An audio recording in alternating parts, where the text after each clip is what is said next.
Yan. Tapos yung cathode naman dito. Ganito na lang gawin nyo kung nagtitipid kayo. At kung hindi na alam yung part number ng IC. Yan. So ibuka ko to baka magkadikit. Yan. Nakabuka na. Ngayon pwede na natin i-testing. Testing natin kung magpa-power on na to.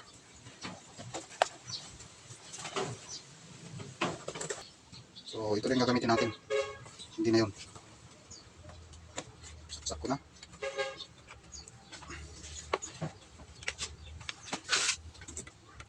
Yan, para kitang kita pag nag-power on. Saksak natin. So ayan mga lods, nag-power. O diba? O, nag-power. Tapos tignan natin. Kung saan ang magkatikit. Tignan natin kung... Ayun, so nag-power mga lods. Kita nyo ba? Ayan. Nag-power siya. Kulay puti kasi walang signal.